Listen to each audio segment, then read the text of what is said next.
Hi, I'm Jess. Hi, I'm Kristen. And this is ReDIScover, a conversation where we travel through everything that makes up the essence of who we are and how to live authentically and imaginatively. Here, we invite you to join us as we explore and discuss a little bit of, well, everything. From Disney to cultivating your most authentic life to deepening your relationships and talking about the real stuff. We hope you'll find this a space that speaks to you, encourages you, and brings a little bit of magic into your day. Hello, ReDIScover fam. Thank you for joining us for the re-release of one of our favorite episodes of all time. Just as a reminder, this episode was recorded in December 2020 and originally released in January 2021, and we are so excited to re-release it again today for you in January 2022. Hi everyone, Jess and Kristen here, and we wanted to wish you a very happy new year. We have one of our most special episodes of all of ReDIScover airing now, and we hope you enjoy it. We really wanted to kick off 2021 on an exciting, positive, energizing, and enriching note, and we had the opportunity to sit down and chat via Zoom with one of our lifelong role models, heroes, someone we've loved and just found so much joy and happiness in her work since 2005. So we're just so thrilled and ecstatic to be bringing this episode to all of you, and we hope it kicks your new year off on the best note, like it did ours. If you have gotten the opportunity to watch the must-do Disney or the top 7 must-sees at Walt Disney World, you will know that it is hosted by none other than Stacey. When we started ReDIScover, we were like, wow, this is our dream guest. And I have to say, after looking up to someone since 2005 and now getting to have an over 2-hour long conversation with her, she is absolute light and joy bundled up in a person.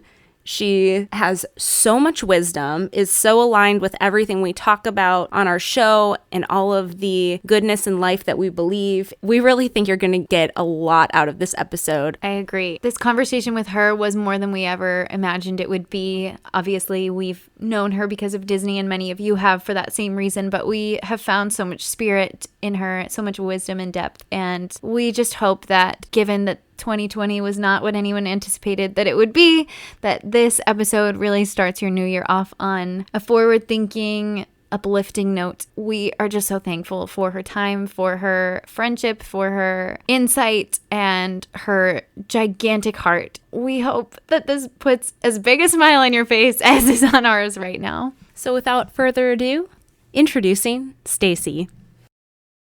All right. What? Here she is. You ready? Yes. Okay. Hi. Hello. Hi. Okay, wait, hold on. There we go. Yay! Okay. It's so nice to finally meet you. Seriously. Likewise, you two are darling. Don't I look like Madonna? You look do. amazing. Definitely. A queen. Aw, yay. We're so excited. Yeah. We've been looking forward to this. Yes. So. This is Me the highlight. too. Me too. You guys are just darling. I love all that you put out into the world, and Thank you. the world is lucky to have you. Oh, Aw, same likewise. with you. Absolutely likewise. We were talking about how you've been in our lives for so long. It's so crazy. know. So this is like the most full circle moment ever. Yeah, it's true. Oh my gosh. Well, thank you. I mean, I can't believe I've been around this long. It's been a crazy, wonderful. I mean, it's absolutely the most favorite job I have Aw. is the that's Disney so one, cute. because it's gotten me to meet people like you and just, being a part of people's happiest times. And that's an honor, especially Yeah. among all the chaos in the Yeah. world. So Truly. This Yeah. whole thing has been a product of the pandemic. So we're definitely thankful that we've always kind of like our whole friendship has been creative project after creative project. So it's just kind of a thing we always do. Yeah. yeah. Well, you guys are soul sisters, so that's always great when you It's get to true. do For things sure. I feel like I'm not together. going to make it through this without crying. Well, There'll be tears. I'm a baller too. So I didn't put any mascara on the bottom, so we're good. Perfect. Probably smart. I'm a big believer in the waterproof. Oh, yeah. I think how we kind of just want to start this. We'll just ask some questions and have fun, and I'm so excited. Right. Me Cool. too. I've been looking forward to this. It's like the month highlight for me. I'm so excited. Oh, Meet wow. you An girls. honor. I'm glad. All right. So, ready? I'm ready. All right. Here we go, Let's ladies. do it. All right.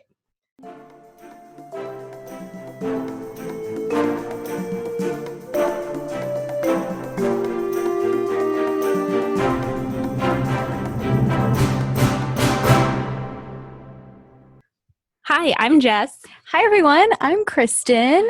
And welcome back to this week's episode of ReDIScover, the first one of the year and one of the most special of all. What a 2021 intro we have for you.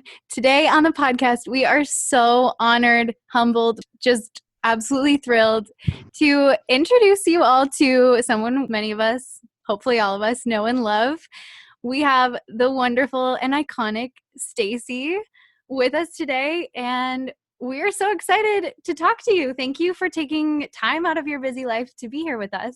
Thank you for having me. Happy New Year, everybody, wherever you are. Thanks for listening. Thanks for doing this beautiful podcast and putting all the wonderful things in the world, girls. I'm honored to be here with you. I wish we could be there together and I'd give you a big squeeze. Oh, the dream, right? Maybe someday. We will. We will. I can't wait. All right, so let's just hop right into it. We came up with a list of questions for Stacey so we could get to know her better. Of course, we know her from the top 7 must-sees at Walt Disney World. That's the original name, or the current version. Must-do Disney. Must-do Disney. So we just wanted to know a little bit more about who Stacey is. Can you tell us a little bit about yourself and where you grew up, how you got into acting, and what have been some notable moments for you on your journey? Well, like you guys, I'm from upstate New York. Woo-woo! Binghamton is where I was born, and I lived there and loved it. I missed the fall every year. But I grew up there, and that's where my artistic roller skating started and my dance started. And then I moved to New York and had the beautiful fortune of going to Juilliard for that and danced in New York for years and years. And then I started to become a bit of a nomad and I moved to the Midwest. I lived in Kentucky for a chunk of time. I lived in Charlotte, North Carolina for a chunk of time. And now I'm out in Los Angeles. And so, I mean, I think I pretty much have been performing since I was, I don't know, a cell. And, I think it's something that's in my DNA. There's other interests I had. I thought I was going to be a doctor for a while. Wow. And, there were other things I thought I wanted to do. I've sold real estate. I've been a personal trainer. I ended up teaching dance and choreographing, which I loved. But I mean, in my heart, I know that performing is really who I am. So it's kind of been a lifelong journey as far as finding the different kinds of performing that I like to do, whether it's on stage as a ballerina or as an actor in theater or on camera and TV and film, and now in voice and voiceover. So obviously the Disney part of my life that started back in 2005 is a huge catalyst for so much of my happiness and defining like how I wanted to perform and who I wanted to be. So, in my heart, I'll always be a New Yorker. And when I'm out here walking, people are like, "You walk everywhere." I'm like, "I know." Because that's what New Yorkers do. Yeah. If the joke with my friends is always, if it's under 10 miles, Stacey will walk. It's like, I'll meet you there. I'll leave a day early and meet you there. But amazing. Yeah. I love it. I love that. Well, you're doing a great thing for the environment too. So yeah, exactly. That's perfect. Exactly. Was there in your memory like a season of your life that kind of stands out to you as the most transformative, whether it be Disney or otherwise, that made you feel like you were very aligned with your purpose, that DNA soul feeling like performing was your path in life? Such good questions. I've had a few different seasons because I'm one of those people that I don't do New Year's resolutions because I'm always staying in check with myself. Yes. I journal. I'm always reflecting. I'm always, how are we doing today? I'm always in that mode. So I don't wait until December 31st to decide if I'm in balance. So I think when I was really little, or I should say littler, because I stopped growing in like second grade. Same. Yay! I think my parents realized that I wasn't normal as far as I was always dancing somewhere. I was always, let me show you this. And I was skating and playing piano and jumping around and doing a one-person nutcracker. And I was always kind of doing that.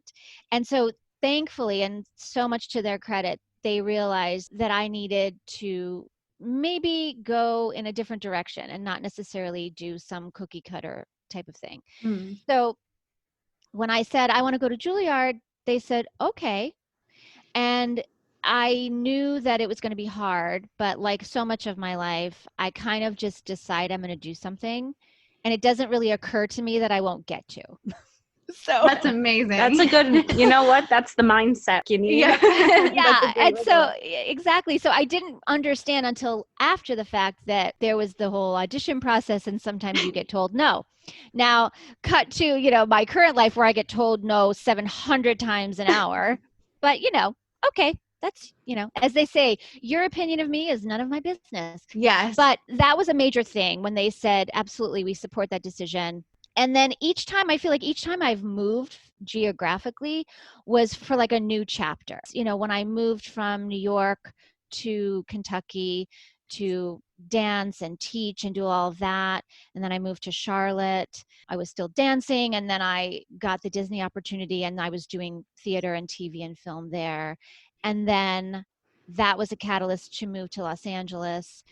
So I think for me, it's always been, I literally come to a crossroads in my life.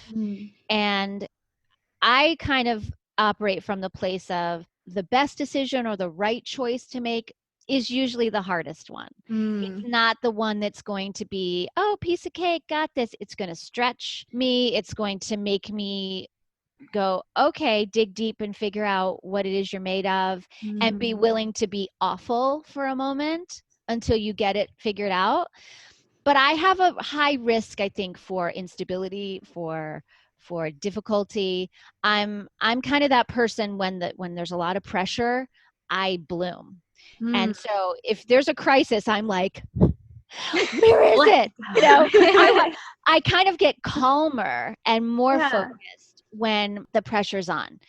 So I think all of those different crossroads in my life, I like to kind of backwards think about like, well, if I had done this or I had done that, because I think we're only a choice or two away from living a very different life. Yes. Right. So like, for example, my decision to move to Los Angeles, I was selling real estate at the time because when I decided that I wanted to move here or thought I did, I was like, you know, I don't want to go out there with a nest egg of money. I don't want to have to worry about having to get 3 jobs to figure out how to be an actor and a host and all that. So I said, well, let me get a real estate license. Okay, it's the natural transition. I mean, sure. But I mean, if I do love real estate. So I was like, let me do that. So I sold real estate for a while and I kind of had a chunk of money built up. And then I was offered an opportunity to continue selling real estate. And it would have been it was a great opportunity. I would have been set. And then I was at the time working on a TV show that was filming in Asheville, North Carolina. And I was on lunch break from filming and I had an audition for a film. So the director said, yeah, you can go do that. I said, I'll be back in plenty of time to film the afternoon scenes. Great.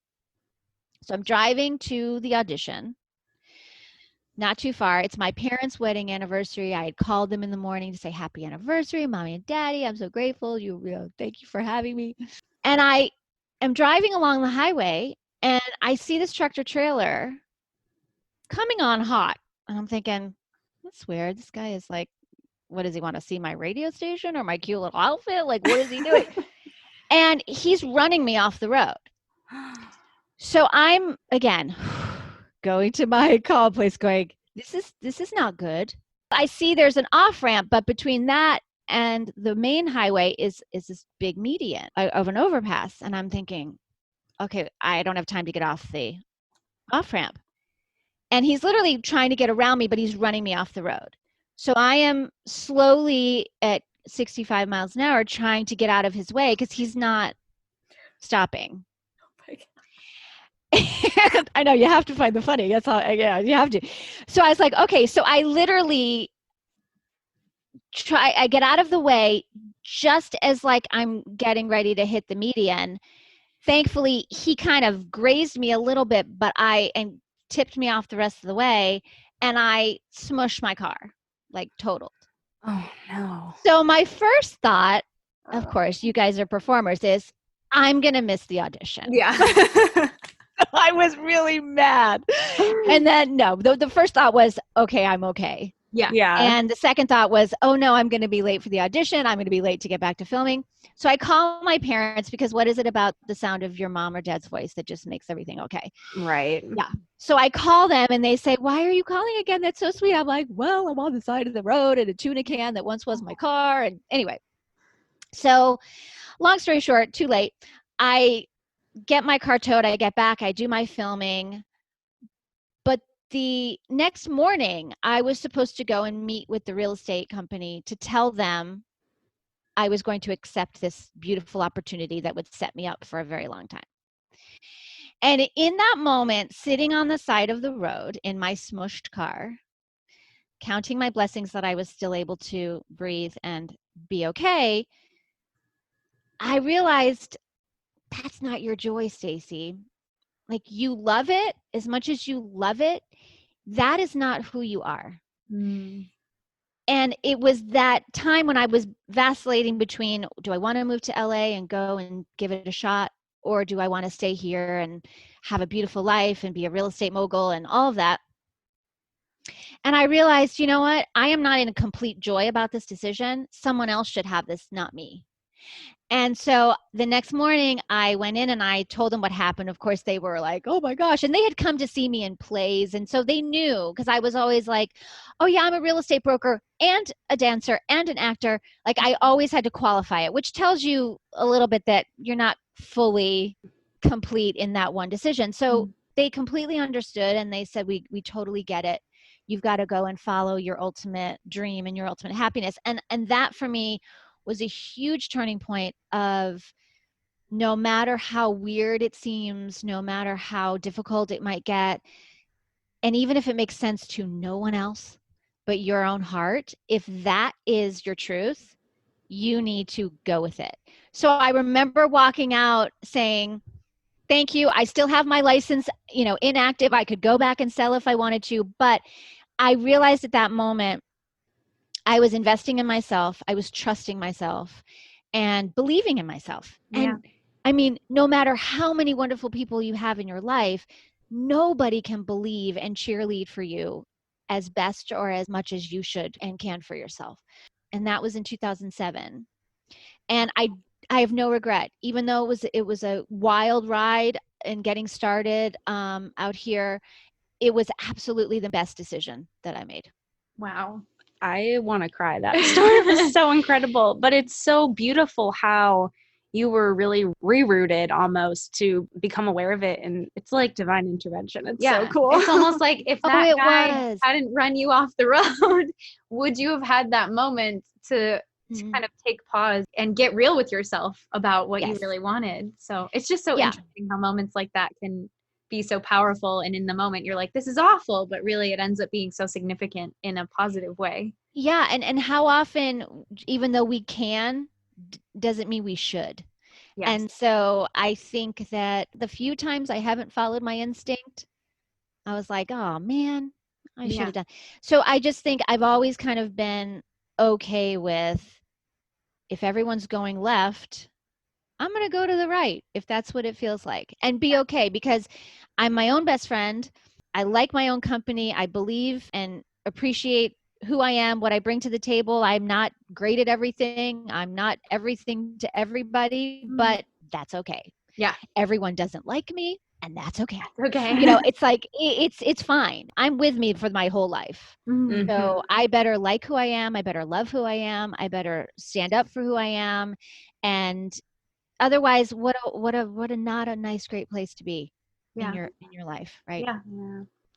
It's really cool because I feel like even just this one story aligns so much with what we talk about on our podcast all the time. All the time. So this just all the time is perfect. Being our own cheerleader. I like that a lot. Absolutely. Our next question is, what was your personal relationship with Disney during your childhood and before you started working with them? And did it change after you filmed with them?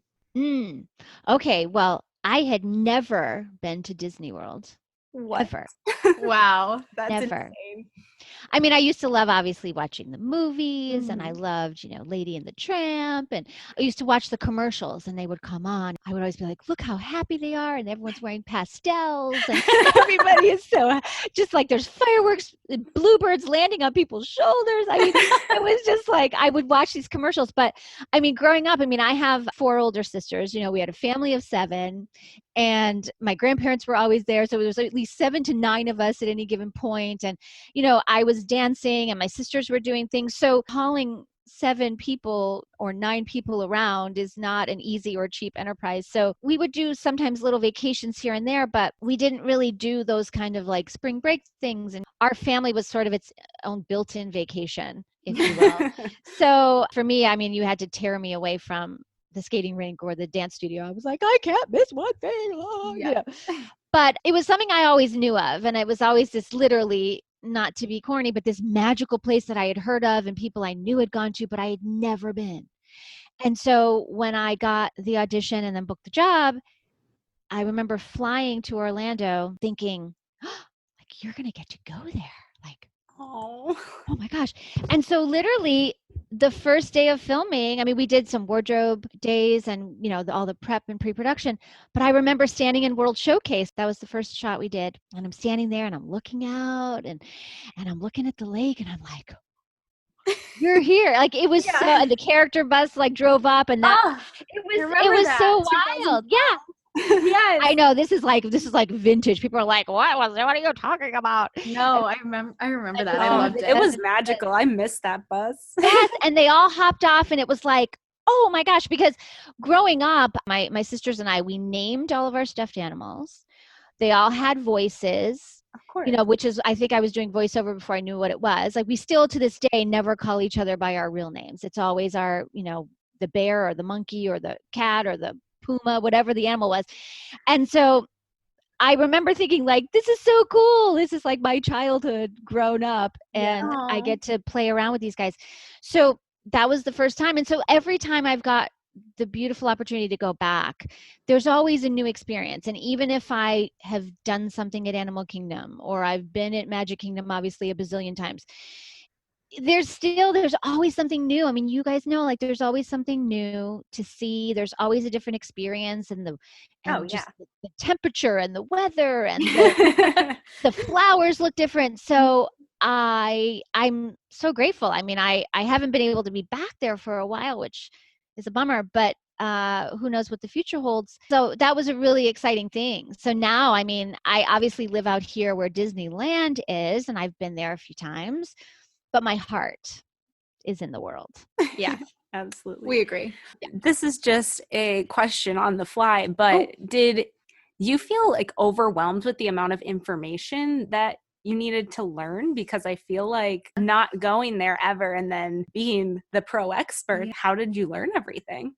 Yeah, that was funny because the whole audition process and callback process was very tight because they had done a national search and they were under the gun to get this cast so that the person could get there. And so I had the very first script, the top 7 must-sees, which is so dear to my heart. It's our favorite too. Oh, the clothes, the content, all of it. Yeah, I know. We are kindred spirits, we 3. So I had like 25-page script that I had to learn in like 5 days. Wow. It had to be word perfect because I can't just go, this thing and that there. It had to be right. It's Disney. So, yeah, exactly. And I knew they would be listening and watching everything, which as they should, it should be exactly what they want. Yes. But I remember thinking, oof, like I gotta do this. So thankfully I don't have a photographic memory, but I'm very visual. So I literally can see the words in my mind on the paper. I'd be like, oh, that's the second paragraph in the middle of page 12. You know, like I can kind of see it's because for me, it's choreography. Right, my whole life is choreography. Like when I'm rearranging furniture, it's furniture, but it's choreography. When I'm putting away groceries, it's spatial relationships, you know? Yes. Tetris is like my favorite video game because it's like it's choreography. I'm just choreographing the shapes. So I love that. so I was like, oh, okay, the words are choreographed on the page and now I have to put them in my brain. So yes, for sure, I had no frame of reference. I had never done anything there. I had never seen anything there. So it was a bit of let me imagine what it's like and hope it's in agreement to what it actually is. So I crammed it in my brain. My sweet, very young nephew at the time, who is now in medical school, but at the time he was just learning how to read. So he was like, Aunt Stacey, I will follow along. And he's like, I'll hold up my pencil if you miss a word. I was like, okay. So he's like helping me learn. It was like so amazing. He's this little boy, so cute. So he was helping me. And then my dad and mom will be like, you know, we'd be talking about something and they go, well, that was so interesting. That reminds me of a Magic Your Way ticket, doesn't it? And I'd be like, yes, Dad, it does. Because, and I would launch into oh my God. that. So my family was incredible, like that whole kind of 5 days to a week. And I got on the plane and I remember I was studying my copy the whole way, just like in it, talking to myself. The poor people next to me were like, oh, geez, there's always a weirdo on the plane. So, cause I'm like, just kind of like whispering to myself. And I remember at one point as we're descending into Orlando, I was like, oh, okay, this is getting real. And then they pick me up. They bring me to the Grand Floridian. Oh my gosh. Thank you so much.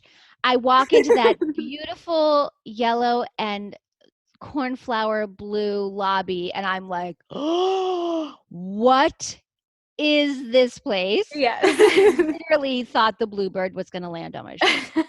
I'm surprised it didn't. Really? No, I was like, can I be in Bambi, please?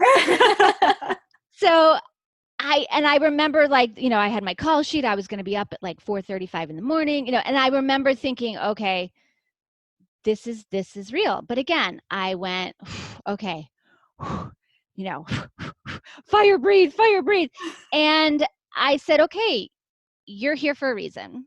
They saw something in you. You've earned this. You've worked hard. You've prepared yourself.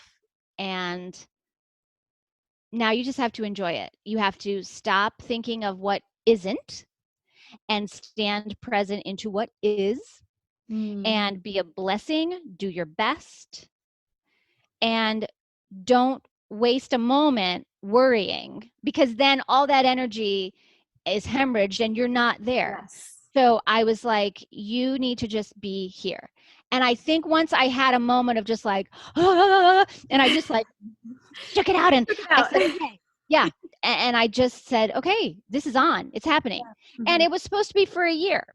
So I said, okay, what's the worst that could happen in 365 days? Here we are. And here we are, you know, 15 plus years later. So it was overwhelming at first, but I kind of feel like nervousness is a different flavor of excitement. Yes. It was great. I mean, it was great. And once we kind of got into the rhythm and I realized the director was amazing, the writer, you know, all the producers, everyone was so supportive. Irene, the hair and makeup gal, like she was amazing. And everyone just made me feel like I belonged there. And I think too, having that competitive spirit as a skater, as a dancer, there's no do-overs. You know, you train, you practice, you rehearse. And you can't go, oh, wait, hold on. Can I start over? Yeah. You're a skating judge. Oh, can I start over? You know, conductor, can you stop the orchestra? And can we go? It's like, once it's rolling, it's going. Yeah. And so I think I have a really good sense of that from my whole life. Has just been like, you have to go with it. You have to pivot. You have to be flexible. You have to make the best of the worst. And one of my favorite dance teachers of all time always said, if you start and end strong, no one knows what happens in the middle. They don't remember, right? But yeah, it was overwhelming. And then I said, just surrender, Stacey. You got it. You got this. I love that. I know we were so cool. We were talking about, I wonder what that was like, because we were kind of raised going there pretty consistently which was such a blessing, but also we learned the park and everything slowly over time. Yeah, our whole lives to learn so all when the info. when we started working for the company, we were like, oh, okay, we've got it. Like, we're expert level at this point. And we still had some to learn. It's a lot. Well, yeah. And I to this day, I'm always like, where's the bathroom? We got still you. don't know. We know where they are. Yeah, we can help you with that part. We know where the good ones are too. So was there Yeah. any part of you, I guess, in that initial like audition process when they were like, hey, Stacey, it's you, we pick you, you've got it. Did you hesitate at all? Was there any fractional moment where you were like, should I do this? Or was it just this ubiquitous, everything about you was like, yes? Well, I think that everything about it, just the way it all kind of came about, just seemed pretty divine, you're in the right place. Mm-hmm. So I think I did have my moment when they sent me everything and I went, okay. And I memorized everything. And I didn't find out till literally like 8 years later. There was a teleprompter if I wanted it. Oh, Are you serious? Yeah. Oh my god. But how much more impressive were you that you memorized everything? That's awesome. I mean, because I showed up and they didn't say it at the time. And I just figured, oh, it's like any script. It's like TV, it's film, theater. You memorize it unless your character's holding cards. But even still, the cards are blank. You still have it memorized. And so I remember thinking, oh, okay, well, this is a fat lot of words. And I don't think I ever thought I'm gonna turn this down. I just thought, oh wow, like this is I had done other things, like I had done sort of infomercial things, but nothing like this kind of straight to camera hosting where you are it. Like I'm not interviewing anybody. It's not someone else's product. I am the person going, hello. You're the do show. everything I do. So I definitely thought, okay, but again, I love a good challenge. So I just said, sure, yeah. And then I did have a few moments. I'm definitely an all or nothing person in a lot of ways. And especially when it comes to my work, if someone says yes to me, you're the one. I stay very humble about it. I don't think I am the only one, but I say, I appreciate and honor and accept your belief in me and your decision. And so for those reasons, I am going to show up for you and make you so happy that you said yes about me. Yeah. Oh, well, wow. I think you more than succeeded because Thank you. there are a list of Disney icons and legends, and you are at the top. at the top. Oh my goodness. Yes, That is very sweet to say. So, I'm excited for this one. What are some highlights and challenges that you did not anticipate while filming? Oh my goodness. Okay. Well, highlights still is always a highlight is no waiting. Yeah. Yes. And I get to do things. Sometimes I have to do things 2, 3, 4, 5 times because we have to film it, or they want me to do some ad libs that time. We do the scripted version and then I maybe throw in some ad libs, or they want a different angle or whatever. So that has ruined me for all theme parks in all places in the world. That was incredible, especially like anything roller coastery. Bring it on. I mean, that over Summit Plummet, I did like 3 times in a row. I thought my lungs were going to come out of my throat. So you're a big thrill rider, I see. Yes. I do like the thrill rides. I do. So that was great. Like just being able to do things over and over again. And, initially when I was first there, it was sort of like no one knew who I was. And it was like, oh, we have the we're not trying to interrupt anyone's experience. But, it'd be like, what are these people doing? And so then as people got to recognize me, it's always wonderful when people will say, can we take a picture with you, or will you hold our baby, or will you get an autograph? So that's always really sweet. Like I always love when I get to meet people that appreciate it. And I love when people stand around and watch us film, because again, for me, it's like, I got to get it on the first take. Like you have an audience now, like a live one. I love a performance. So obviously the trying on all the clothes is fun because fashion is my passion. And I always love what they get to, they pick up for me. Some things I love more than others, but that's always cool. And then just the challenge of, for example, when we were in Epcot, there was a shot we had to do, and we had to have the moment where the monorail is going behind me. Seeing as you are very Disney fluent, you know exactly where I was standing and how many leaves fell from the tree. So I remember that it was like, I love the challenge of, okay, we need to get this because we don't want to wait 20 more minutes for it to come back. So I love that challenge of, like, I'll do things 50 times if they need me to, if they need it, but not because I'm messing up. Yeah, right. So in my mind, I go into my skater mode where it's like, it's competition floor, you have one shot. Yeah. And so I love that kind of stuff, and just having those personal goals within myself. Obviously, whenever they let me do any kind of B-roll and ad-libbing, that's always really fun because I never know what they're going to use. But that's always fun just to sort of stretch my improv muscles. And challenges have been really funny. Like one of the first few times I went there, I must have leaned up against something. I don't know. I think it was an Animal Kingdom. And, it's physically taxing, and you're in heels and you're running around and there's a lot to do. And so physically, you're shooting 8-10 hour days sometimes. And so it's a lot, but I mean, I'm good on my feet, thankfully, but I must have leaned up against something or something. Anyway, I got some sort of like skin reaction. Oh no. And so we were thankfully just towards the end of filming because it was like all of a sudden you could start to see it, like this sort of rash. And so Irene, the amazing hair and makeup goddess, she was like, okay, we gotta keep moving because between like the sun and I was getting hot. And so it was like, so I looked like what is happening?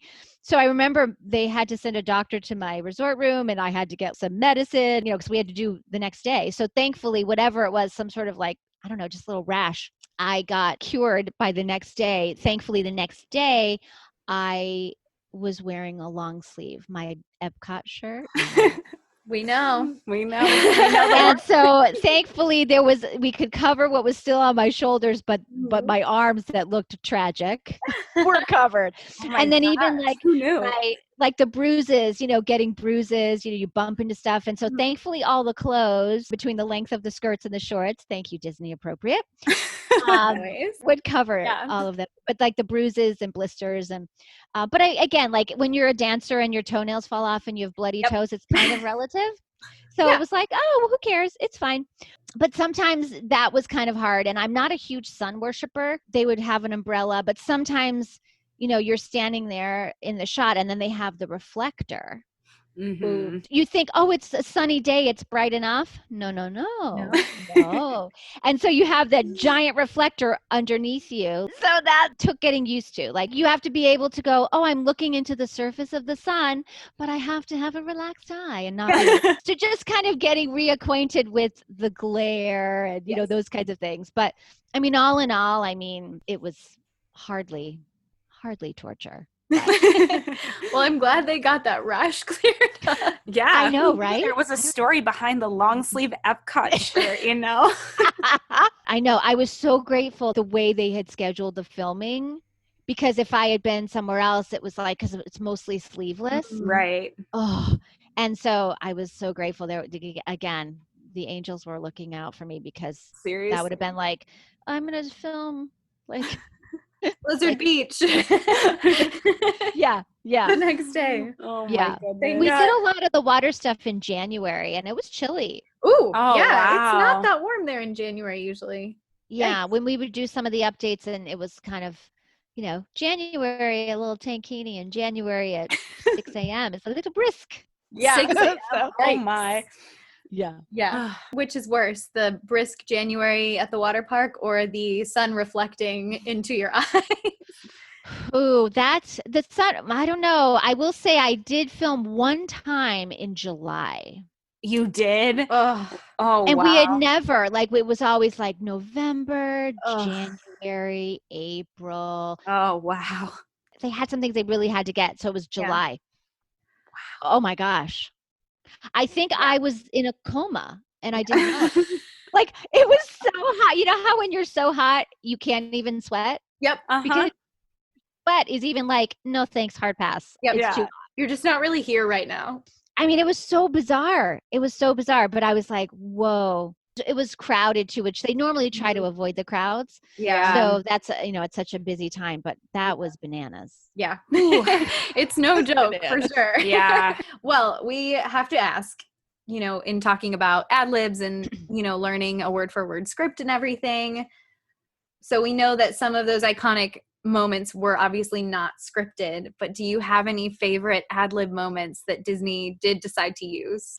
It's been really cool because they've had a couple of different writers, and as I got to know them and they got to know me, so much of what they were saying, we sort of were sharing a brain. So, flat out awesome. Yeah. I mean, those kinds of things were things that I would say, or, like Ursula, she's behind me, isn't she? Like, but just, I loved so much of that. Sometimes they would just sort of call out things to me, or, the gelato guy, yummy. We love the gelato guy. I have to say, no offense to the gelato guy, I prefer the gelato over the gelato guy. Yeah. I like the gelato guy because he gives me gelato. Thank you. It's like, just keep on scooping. Yeah. No offense, buddy, but yeah. But I love the lines like, there doesn't seem to be any track. Yes. I love that. And I love Expedition Everest. Especially from top 7, there seemed to be a lot more. There's a lot of ad libs in there. Yeah. Yeah. That felt really like we were just there hanging out with you. Yeah. And the writer, Paul, was really great because he would always be like, there's a lot of monkey business going on. And I would be like, can I say that? And so he would sort of be like calling out things. Oh, and like, sorry, Mickey, sorry, Mickey, sorry, Mickey, sorry, Mickey. Because I love Mickey. And so like when I'm bouncing poor little Mickey, a lot of it was him. And then some of it was like him going, hey, what about this? And what about that? So it's all kind of blurring together. Like we started sharing a brain. And then the next writer, John, was amazing too. And obviously like the water powered wedgies are free with admission. And people in the lazy river, that was always a good one. Love that one. I love the when you're going into Africa and Animal Kingdom and you're like, it's like going to the real Africa, but without all the malaria shots and stuff. Yes, that was scripted. That's really okay. I was like, I wonder about that one. That was that to this day cracks me up. I know. Yeah, that was my favorite because I love animals. And so I was like, oh, and I'm like, oh, those are real. Like those are real animals. Yeah. That was really cool. Cute. It's a cool park. I know it's probably the most like misunderstood Disney park, but once you go, you're like, I get it. Okay. Yeah. When I stayed for the first time at Animal Kingdom Lodge, and I remember opening up the blinds, and there was a giraffe. I'm like, oh, that is a real giraffe. Yeah. Like that was so cool. I was like, I don't want to leave and go film. I want to sit here and watch like the gazelles go by. It was incredible. Yeah. Oh. Yeah. That resort is so unique. Like cool. Where in this country are you ever going to find an experience like that? Well, we have to talk outfits. I know we kind of brushed over it. But. Yes. We are very excited for this question. So did you have a favorite or most iconic outfit that you wore during filming, and what ended up happening to the clothes? Did you get to keep any of them? Did you have to give them back? Well, I think my favorite 2 tops are the Epcot shirt. My favorite. Thank you. I will bequeath it to you in my will. Thank you. Wow. It may be even before that because, like that's so morbid. Wear it to my funeral. And then the Expedition Everest, the Animal Kingdom. That's my favorite. Oh my gosh. Okay, well, I know who they're going to go to. Oh my gosh. With the little tie and yes. The halter. We were literally like, okay, what are our favorite outfits? And that's exactly what we came up with. I just got so excited I knocked my earring out of my ear. Okay, wait. Hold on a second. I'll be right back. No. They are kind of like their own characters, so they have to be. Okay. Sorry, I went rogue. Okay. It's okay. We do it all the time. Oh my gosh. Okay, well, I guess that answers the second part of that question. There they are. Amazing. So Stacey went to go get the outfits and show them to us. Yes, I wish you guys could see right now, but we are getting an insight into the closet of the two most iconic shirts ever worn. Yes, these hold a very special place in my closet. They are like my personal Smithsonian. Some of the clothes are still in rotation. They're still in their Disney closet somewhere. It was lovely when we started to do Must Do Disney in, what was that, 2009. They said, well, there's some pieces that, is there anything you would like? Yeah. I said, I don't want to be greedy, but yes. So I kept these two shirts, and I had this little hoodie that was just like my little cover-up hoodie, because sometimes at 5 a.m. when you're shooting before dawn, it's chilly, and so everything has to be a zip up because you can't wear hair and makeup. So I kept a few things, and I kept a pair of the shorts, like the long denim shorts that I wear in Magic Kingdom. Oh, yeah. Those I kept too. Yeah, so I kept a few things that were just really, really precious. Actually, when I was on TikTok for 15 minutes earlier this year, I was on TikTok for like a month. I was on for like a month. I'm like, what's this? And I remember it was on 5505, my Disney-versary. I put on said shirt, my Epcot shirt, and I made a little video. Thank you to all the people who were so lovely, but I am no longer on TikTok. But it's not because of you. It's just because I literally was like, I can't. Yeah, but I put it on my Instagram, which I do still Instagram. But, it was always fun because you had to find the balance of being able to move, what was appropriate, what was fun, what was cute. So some of the stuff, I tend to wear a lot of like rhinestones and sparkly stuff, which I know it's not really on brand for that. Let's go to the park in full rhinestone jumpsuit. But we would do it. I would too, right? So, but they definitely were very sweet about that, and it was always fun to do the fashion shows when they would bring a ton of wardrobe and you would try all this stuff on, and so and the shoes obviously were a really clutch part of it because I'm on my feet, but I'm only 5'2", and so the camera operator is like 6'2". So I'm always in usually like a 3-inch wedge. And I wear a size 5.5. So sometimes it was hard to find shoes that would work and would be durable, and they could find my size. They'd be like, oh, we'll get a 6. I'm like, no, it can't work. Not going to work. I keep the 6 on my foot. And the jewelry, the little accessories. So it took a lot of thought. The wardrobe people they've had over the years have been wonderful and so patient, and they just bring so much stuff, and then they have to take stuff back, and it's a crazy amount of work for them. Are the two iconic shirts, are those from like a particular store, or were they made? No, they were from a store, and I want to say... I'm just so curious. Thought I'd ask you while we have you. Well, the Epcot shirt is made by Trixie. TRIXXI. Oh, Trixie. Trixie brand. I've never heard of this. Sassy. Right? What's this one? This one doesn't have... Oh, the label just has NNI. Okay. Oh. Whatever that is. They're so mysterious. They just came out of thin air. I know. But I know that they went to Gap. They would go to Anthropologie. They would go to Banana Republic, J. Crew. I remember all the stuff that I wore in the studio with the green screen. Where I have the helmet hair. You do not have helmet hair. Well, it's green screen, but it was always like, I'd be like, hello. Yes, hello. Like the Must Do Disney, the introduction speech part. Yes. Yes, that was really fun. That's the only thing we shot in a studio with a green screen and a crane camera. That was so fun to do. But with green screen, you have to have no flyaways. So it was always like, I'm wearing a brown helmet. Yes. But like that little purple cardigan thing, I believe that was Gap. The pants were J. Crew. So it's there. The stuff is a little more traditional than I would wear in my normal life. But it's fun.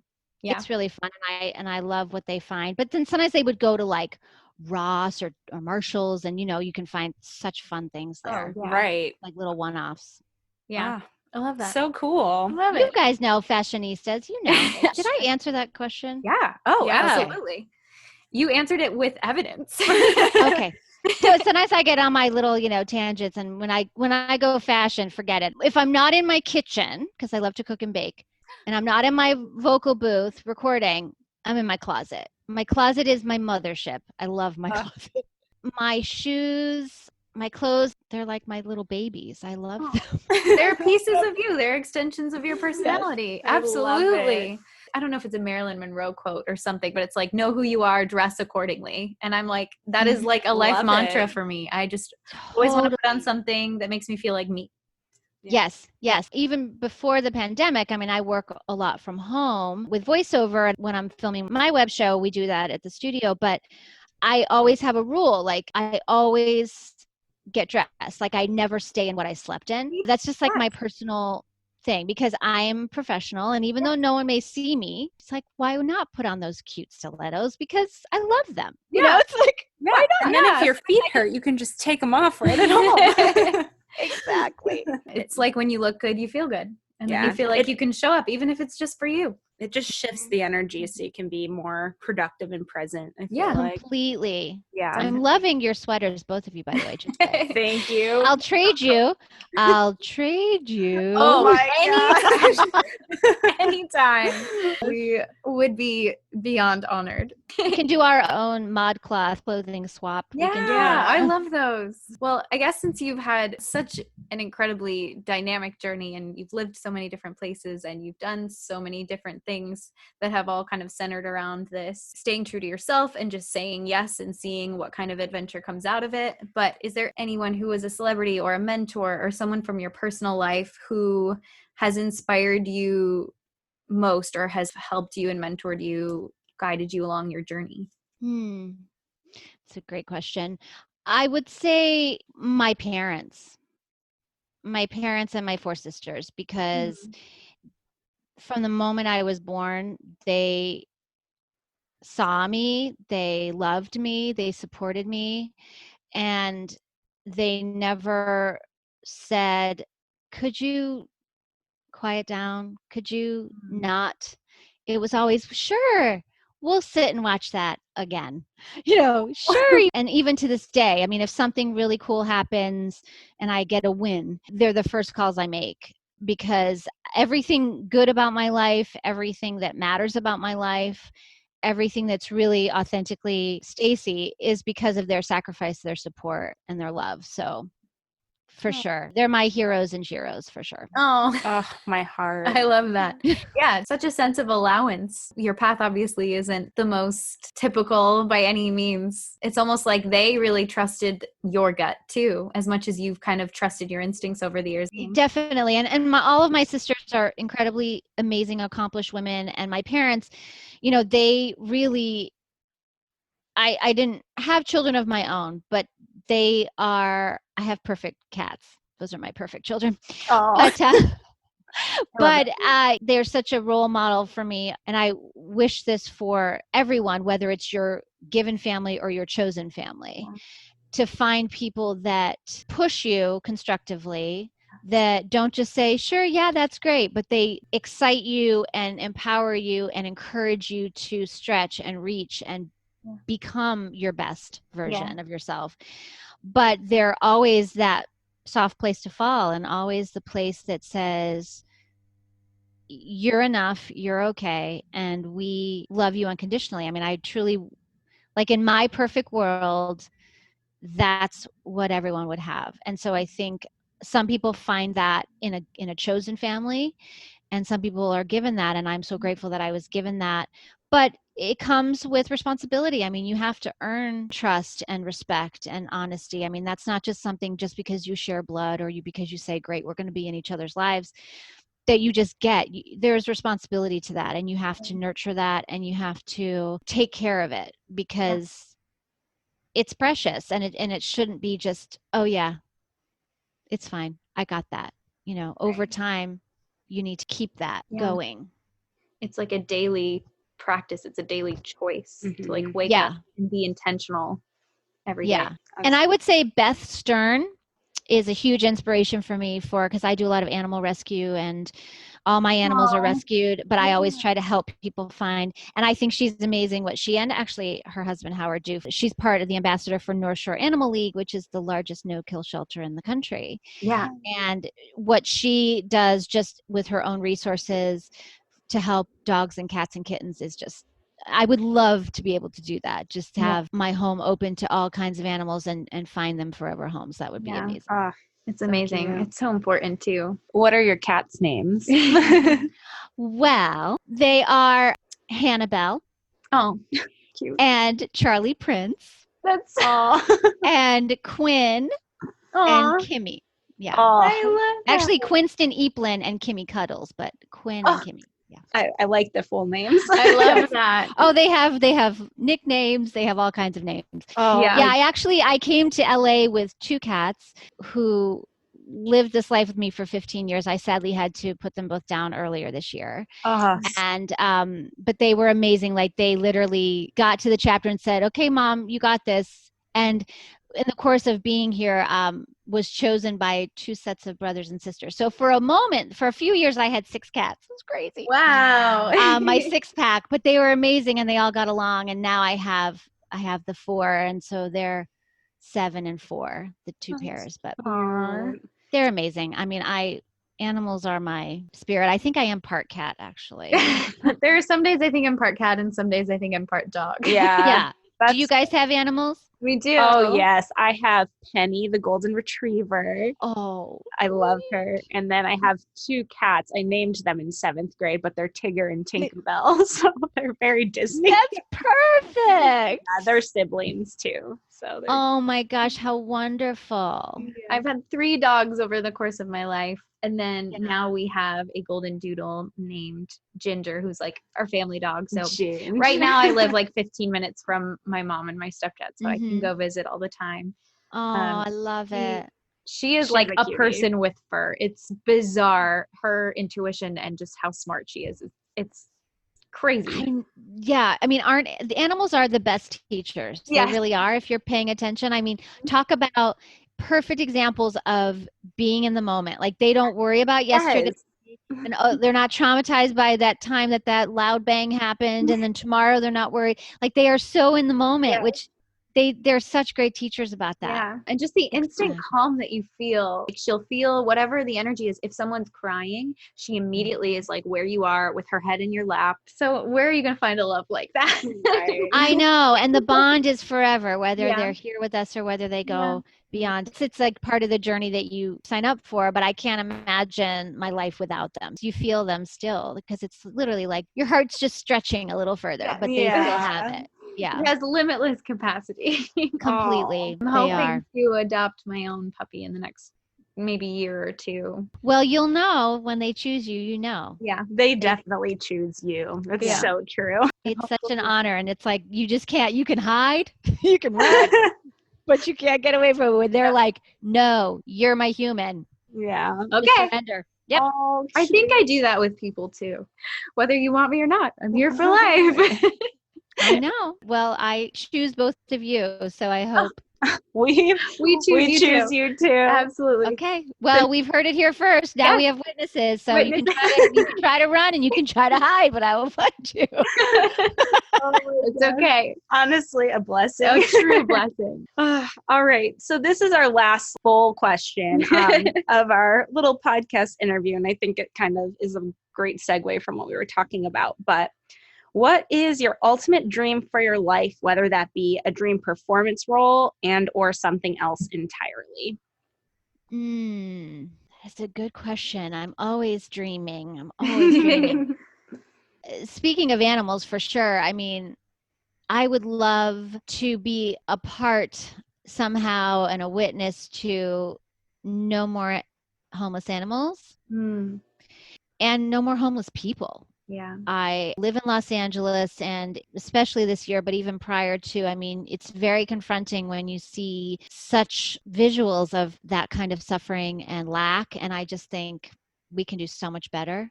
Yeah. And so I would love to somehow be a part of that. I mean, my ultimate would be like to have this incredible sanctuary where animals that have been discarded and people that have been discarded could go and nurture each other and take care of each other and just have a forever home that would be safe and abundant and full of love and laughter. I mean, that would be incredible. So, I mean, I, in my way, try to do my own with the resources that I have and friends that I have. We try to find help for animals and people in that way. But that would be huge to be able to do something really dramatic in that way. I mean, performing wise, I love all the varieties that I get. So, you know, I love the web show that I do. I love how it reaches people and inspires them. Just in general, I want to keep being the best me. I mean, I hate that perfectionist term because I think people take it as such a negative. I'm very conscientious. Yeah. I like to call it being conscientious. Mm-hmm. Because I think perfectionism, people take it as, oh, you're unpleasable, or, oh, you're always stressed out, or you're just this ball of anxiety with hair. And it's like, no, being conscientious, having high expectations of yourself, always wanting to raise your bar, which is what I'm always doing. I'm never just like, oh yeah, I'm satisfied, whether it's in my work, whether it's voiceover or hosting, whether it's my friendships, relationships with my family, the way I keep my home, the way I cook, the way I bake. I'm always raising the bar because I feel like if I stop trying and just phone something in, like what's the point of still being here if you're just going to sort of go into this autopilot? Right. So I think I'd love to do a million of different kinds of voiceover things, whether it's animation or games or promos or commercials. Like I love doing audiobooks. Like I just feel like I'm open to what comes to me and feels right for me. I think that I just really want to make sure that whatever I'm doing personally or professionally, I am leaving the situations better than I find them, and I'm a blessing to it. Because you know, a couple of years ago, I let go of doing traditional on-camera commercials and TV film, because I got to a point where I had done a lot of it and I thought, you know, it was great and I liked it, but I wasn't completely in love with it anymore. And so I kind of feel like if you want more things to come to your life, there has to be room for them. Yeah. So I'm a big fan of letting go of things to make room for things you want more. Mm-hmm. And so that in the last few years, I've really worked on making sure that everything in my life and everyone in my life is there for a reason. And I'm there for a reason in their life to somehow make it better or bring more to it. Yeah. I'm just letting that sink in. I was going to say, that sounds a lot like just, I mean, on the podcast and just our own private conversations, a lot of what we've talked about as of late. Because I mean, we know, I mean, life is precious, and not just this year especially, but you know, we know life is precious. And I think that every day you live, if you can put your head on the pillow at night and have a peace of mind that you left nothing unsaid, nothing untried, you were able to be somehow a gift to a situation, and that you can say thank you for another day. Mm-hmm. And I love you, myself. I love you enough to trust your instincts, to be who you are, to know that that is great. Whatever and whoever you are is awesome. It really is. Yeah. That's a gift. It is. I think it's so easy to get caught up in, we talk about comparison culture all the time and just into, you know, mindsets of self-deprecation. But I love the idea of just walking into any situation and be like, whatever's presented to me, I'm going to be a blessing to it. I'm going to remember that and keep that. If that's okay with you, that's. Well, you're already doing it, my girl. You're already doing it. Really, both of you are. You both are. And I think a sense of fearlessness, if we can just continue to have that as we go on in the world, and the more trips around the sun we make, I think when we can stay fearless, all of the self-judgment and criticism and comparison and all of that can't exist in a state of fearlessness and gratitude, because it's like a snowman in the desert. It doesn't work. And so I think when you're staying in a place of gratitude and fearlessness, and what's the worst that could happen? Nothing. Right. So it's like trying something and not having it work out exactly how it's supposed to, whatever that is, it's still a win because you've tried, you've stretched yourself, you've learned something, whether it's, oh, okay, I know that I'm not great at that, but you tried. And I think, I say this all the time, that the cost of regret is way too expensive. And we can wait our lives away. If you guys waited for the perfect time to start your podcast, we'll wait our lives away. Yeah. I started my podcast with Chuck Duran in 2012. I always say our set looked like a yard sale. I mean, it was like, how many different backdrops? I mean, what is going on? And we had the fake flower, then we had a guitar, and then we had a mic. We're like, but the content was great. Yeah. And just like you guys are creating great content, you're putting all this beautiful inspiration into the world.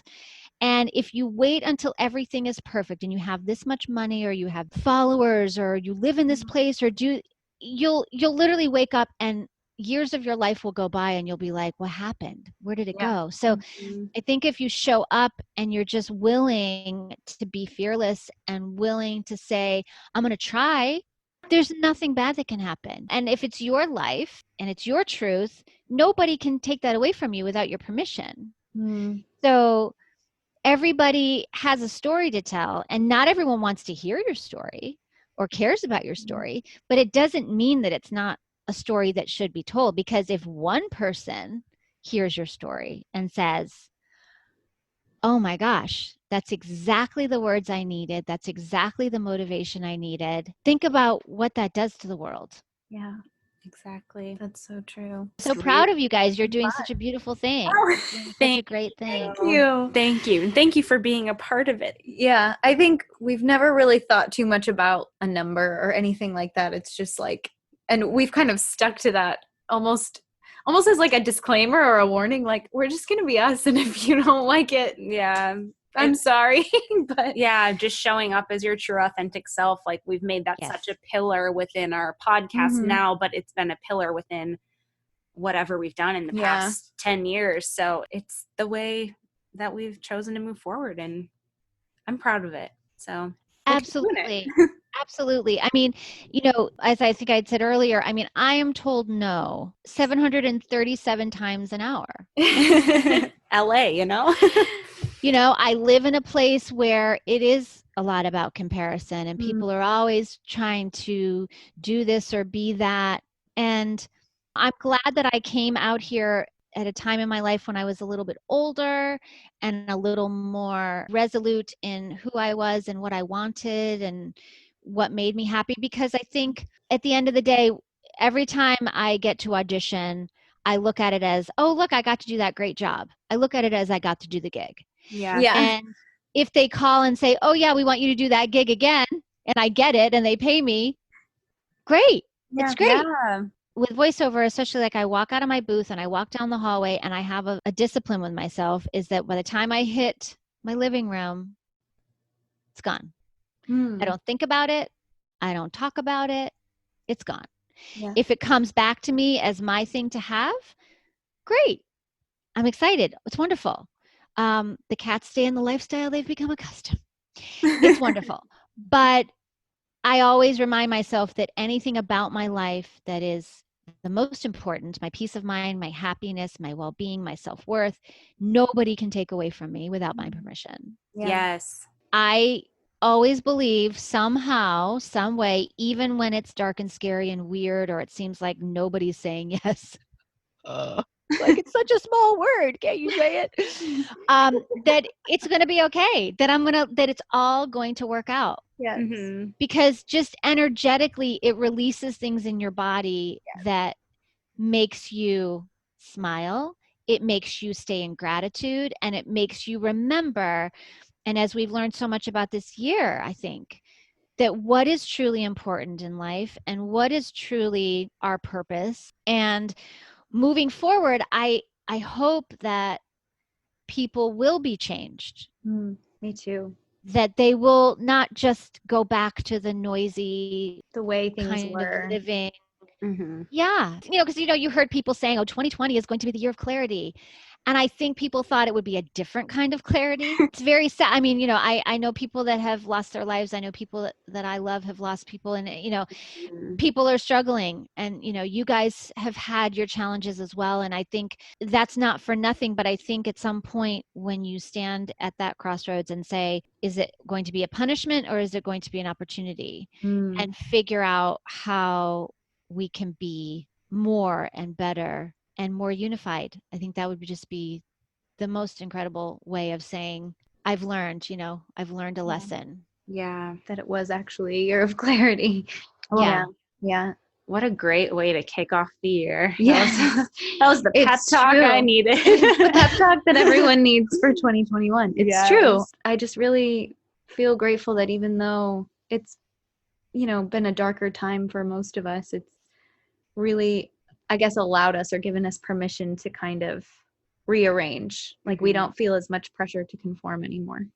Yeah, I love that. The fact that both of you are open to that and acknowledge that and aren't walking around in a state of victimization speaks volumes to the character that you both have and your innate beauty, your inner beauty of that you're not just defined by what everyone says this is who you are. I am so excited to see what you guys do because I feel like you are going to take such crazy lemons and make the most beautifully tasting incredible lemonade that I will be so happy and honored to drink because I just think it's going to be incredible what you do. You're not going to stay down and you already aren't. I mean, you're rising as we speak. It's exciting. That's the goal. So little bits every day. Yeah. I feel so excited, Yeah. like optimistic about life. It's really cool when you can dive into things and look at them this way and know there's so much potential for growth and inspiration. Absolutely. And you have great people around you, your family, I mean, your friendship, your soul sisters, and you guys have each other. I think it's so important when you have people around you that when you forget or you don't feel like being brave, somebody goes, hey, let me remind you that you are all of that. This is like a moment in our lifetime. It feels like an eternity, but when you look at the whole span of it, it's brief. Yeah. It's intense, but it's brief. Yeah. And how you move forward. We can't change the past and we don't know what the future is going to have, but the decisions we make now and the choices we make or don't make now will impact what is to come. Yeah. And so that's so important to just keep getting up and showing up. Showing up. Yeah. Yeah, we talk about that a lot too. Yes. Yeah, absolutely.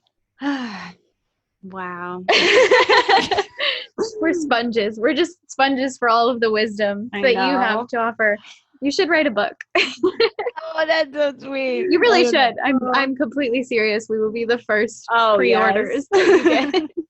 That is very sweet. Well, I just try to be a good student of life and I love journaling. So sometimes I'll read back in my journals. I've been journaling since I was a teenager and I sometimes will read back.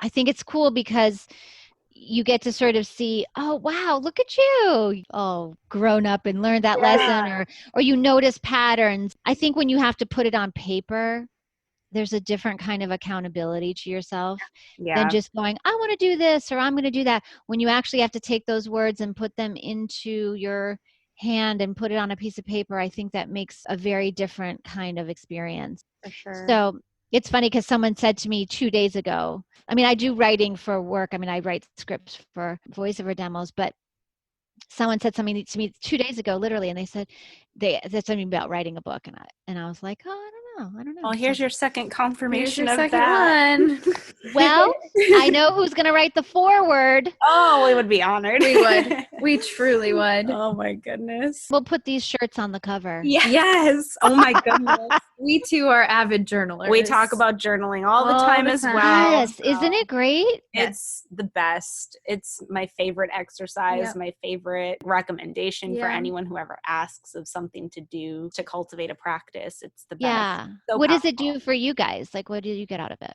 Well, on one end of it, it helps with, because I'll have a lot of swirling thoughts just to kind of cleanse and clear out my mind, which is really nice. And then the other half of it is if I want to achieve a certain dream, like I like to write out what it would be like to actually feel that way or experience it, so I can kind of get into the feeling place of, okay, so now I It's know already happening. like it's happening, and then I can take little steps to get towards it. I think I was homeschooled for a few years when I was younger, and my mom had me start every day with this journal prompt book, and I was probably 9 or 10 years old, but it would be like, you're walking down the street one day and you see blah, blah, blah, and then you just keep writing. Or it would be like, imagine yourself 10 years from now. What are you doing? And I would just write, and it was my favorite part of the day. And then when I started going back to regular school, I was like, oh, I don't get to do this anymore. So I just started doing it anyway. And now, whether I need to make a list or whether I wake up feeling like there's a thought in my head and I just want to get it down. So now I have just journals full of random musings and lists and thoughts. Yeah. That's great. I think it's a great way to keep in touch with yourself, because when you give a lot and when you're out in the world, I mean, even if it's 5 minutes, draining your brain or right before you go to sleep, or I think it's really important to have that. Because I know some people say, well, I don't have time, but I feel like if you love to give to people and you want to keep giving to them, it's like never putting gas in your car. So it's like, if you don't want to do it for yourself, at least initially start with, well, I want to keep giving to others. I want to keep showing up for my kids or my family or my coworkers or whomever, my animals. You have to have something to give.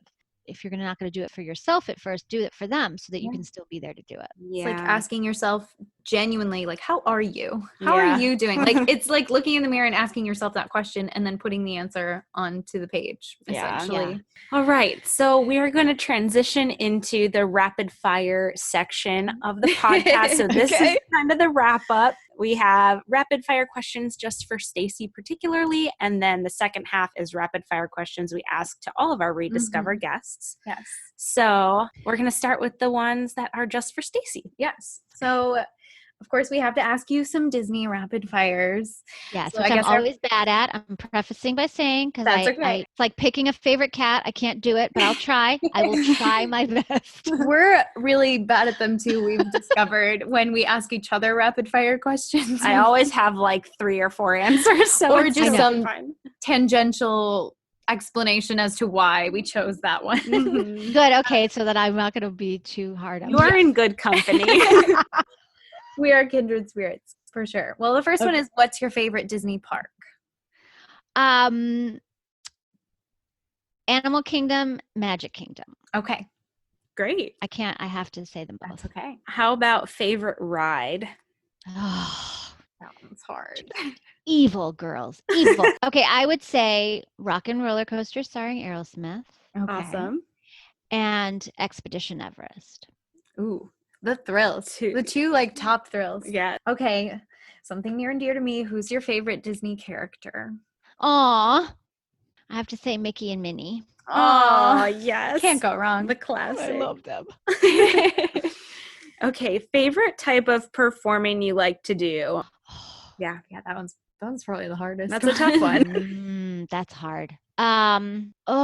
Favorite type of performing. Well, I can't say all of it, can I? Whatever feels authentic to you. Whatever is true for you.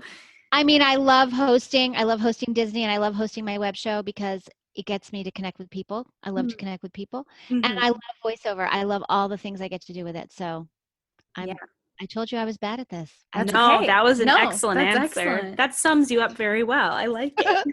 Okay. And I feel like we may have like brushed over this, but your favorite performance opportunity you've ever had? Oh, gosh. Well, I have to say Disney. Yeah. I mean, that's just been incredible. And it's just helped me in so many other ways, just as a human and as a performer. I love voiceover because I love the unknown, the variety, and I love the limitlessness of it. Yeah. I can be a child, I can be an animal, I can be a person of any age. I can, I love that it just doesn't limit me like on camera did because of the way I look. Right.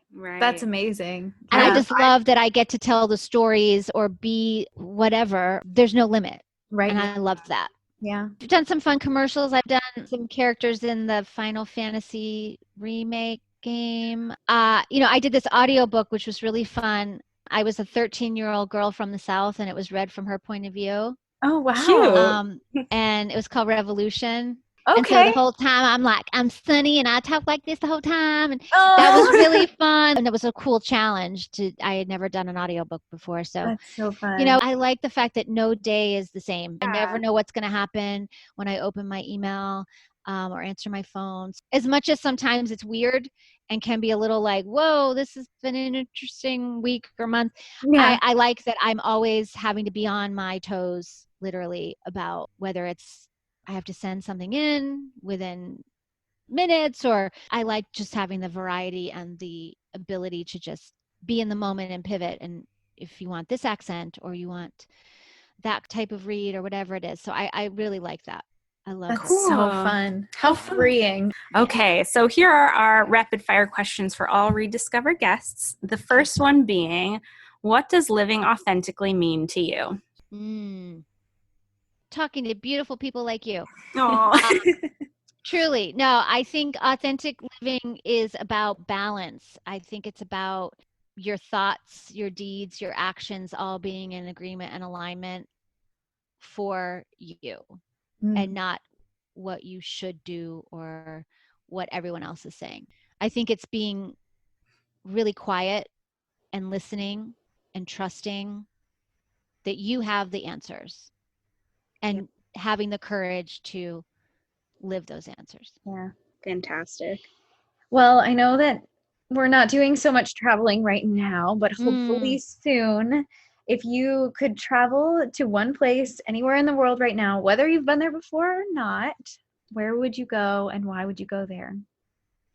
Well, for sure, I would go and see my family because I haven't seen them in over a year. So definitely see my family, and then I would probably go to Italy and eat gelato. That was my answer too. With you guys, not the gelato guy, with you guys. Yes. Well, I'll have gelato in Italy together someday. Yes. I would demand every corner we pass, we had to have gelato. Yes. Well, you have to try it at every different place so you can find out which one's the best. Exactly. Yes. And then some pizza and pasta, of course, but gelato number one. The three food groups. It should be its own food group, shouldn't it? It is. We've just declared that it is. Yeah. So therefore it is, because it's true for us. Exactly. All right. Next question. What is one thing you would be doing every day if your life were free of limitations? I love to cook and bake.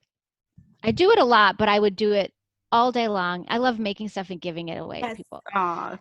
Yes. And I would do that, limitless. And then I love customizing clothes and sewing and stuff. I have put a little bit up on my Instagram, but not nearly all of it, but like clothes, boots, shoes. I love putting rhinestones and sparkles. I love Stacey-izing things. I love that. Yeah. So I would do that, sewing and like adding stuff. Absolutely. That kind of stuff. Yeah. Too fun. I love it. Yeah. You guys cook? What do you like to cook? I love to cook and bake. Yeah, I like baking a little more, I think. What's your like go-tos? I like to make handmade pasta. That's something I learned to do when I was pretty young. Love it. Because it's cathartic and it's mindful. You're using your hands, and it's like therapy for me. And then you get to eat your therapy. It's so funny. I tell my friends it's like it's culinary therapy. Yes. Yeah. Oh, it's so true. I made a bunch of food for them, and they drove by because we couldn't see it. They drove by, and I handed them their bag of food, and because we usually are together. But it is so fun giving people food that you've made. Yeah. It's like an act of love. What do you like to make, Jess? I think just cookies is coming to mind. Like, I know that's kind of a basic answer, but I get so excited. Like, baking all the Christmas cookies I did last week was just the highlight of my month. So yeah, I know. It's so fun. It's fun. I know. Well, one of these days, maybe we can all cook and bake together. I love it. That would be so fun. Okay, sorry, I got off track. When people go right, I go left. I'm sorry. No, it's good. I love myself. All right, I'm back on track. Okay. I am one gigantic tangent. It's fine. Our podcasts are a lot longer than they appear to be because we keep going. I'm like, how did I derail so like 20 minutes later? It's all relevant in some way. Yeah. Well, we talk a lot about being childlike and not childish and kind of the differentiation between the two. We found a lot of value in kind of incorporating those little tidbits of that childlike Disney quality into our adult lives. So I guess what we want to know from you is, what is one childlike quality that you think would be beneficial if adults utilized it in their daily lives? That's great. I know I always call myself I'm still a child. Yeah. Yeah. Oh yeah. Same. I love it. I'm just an older child. Yeah. I would say, I think we talked about it a little bit earlier, fearlessness. Yes. Because what child sits down and goes, okay, now I'm going to play properly now, or I'm gonna, like, they don't sit there and go, no, wait a second, I have to make sure that all the toys are lined. They just dive in and trust that they are going to have a beginning, middle, and end that's wonderful. Yeah. And so I think fearlessness takes away all those other things that paralyze us as we get older to try and become our best. We don't put those roadblocks up that lead to regret, that lead to shame or guilt or all of those things, because we're just going in. Like, one of my favorite things I say all the time is leap and the net will appear. And my mom says that. Yeah. That, because you have wings. I just think that as sometimes we get older, we forget. Yeah. And I think it lets our wings open up and we can fly and do beautiful things. And so I think fearlessness is essential as you get older.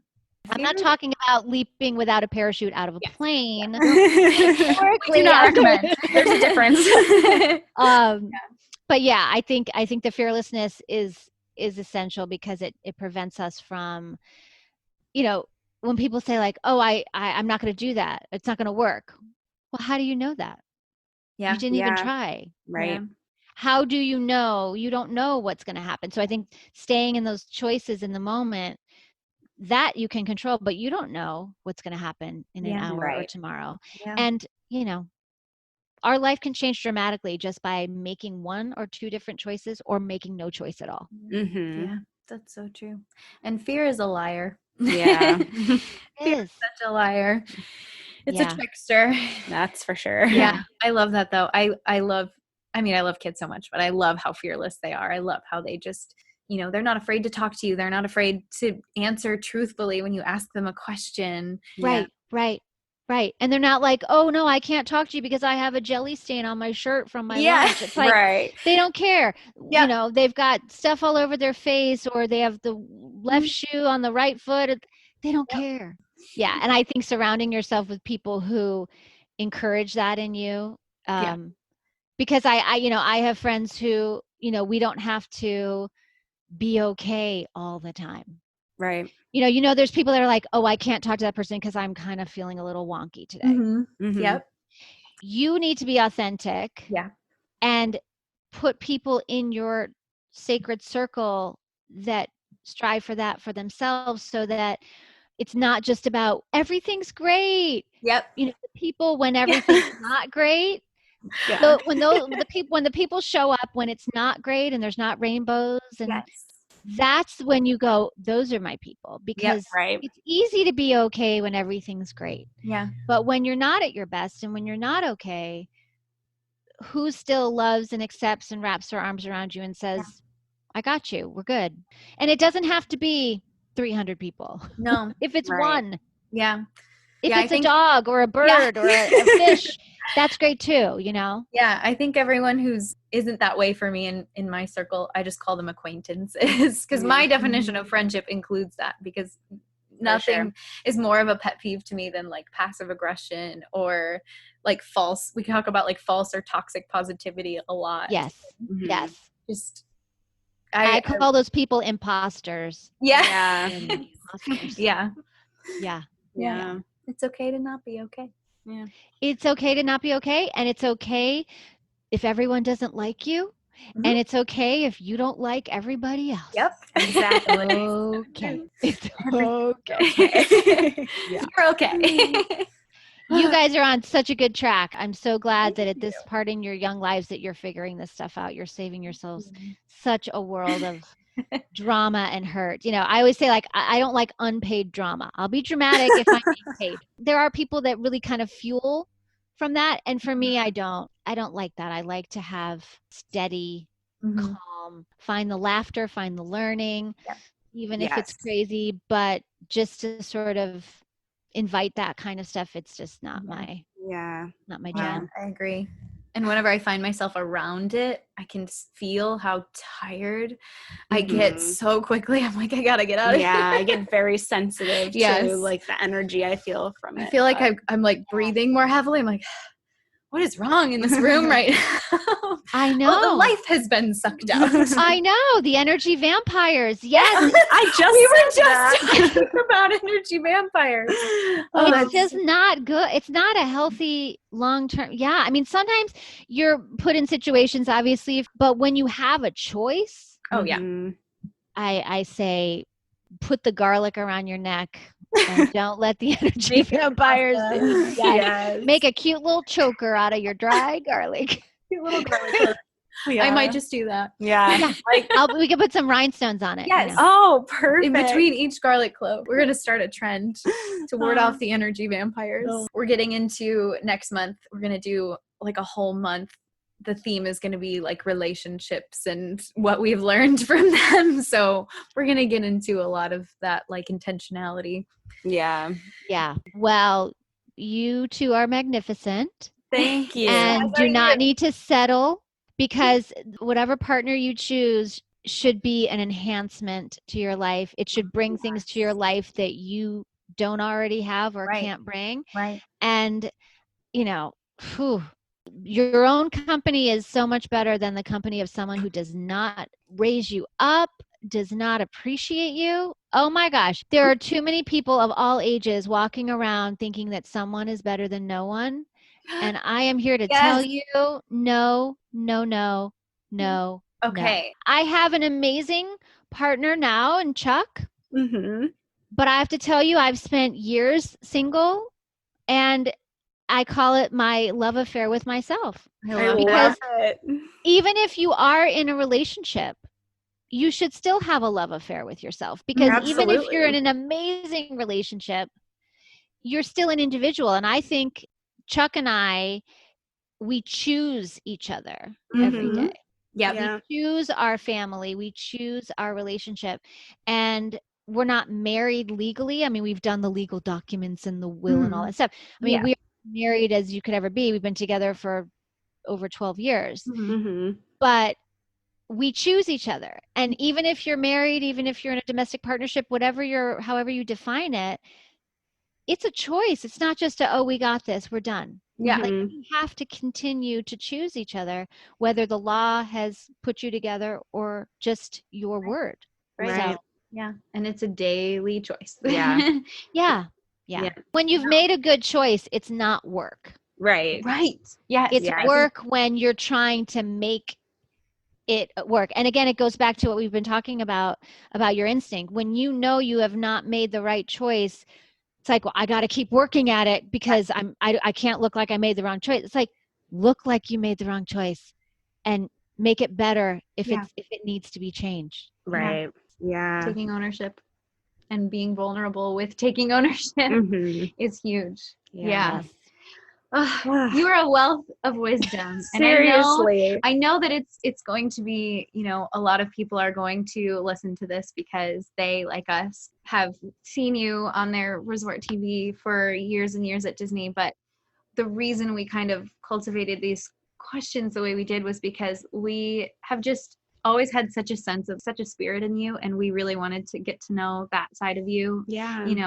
Of course, talking about Disney is always so much fun, but we really felt like there was something deeper there to discover within you. And I am like I just feel so full Yes. and so rejuvenated by this conversation. Yes. I mean, Like it goes both ways. I've been looking forward to this, and I feel like, I mean, first of all, thank you for your amazing questions. I mean, you really have made me consider myself, and it's very thought provoking. And this conversation will stay with me for sure, because I'm always eager and open to learn from people who are putting their best authentic foot forward, which you guys are doing, and wanting to put things into the world that matter and have a purpose. So thank you so much for the opportunity to talk to you and to get to know you guys better, and to everyone listening. I mean, it truly is an honor to be a part of everyone's lives, and we'll see what the future holds, and Yes. maybe we'll see each other again. Who knows? Yes, I hope so. I hope so It's too. been such a joy. Seriously, thank you so much. And it's so great to know, not just from watching you for all these years on our TVs, but knowing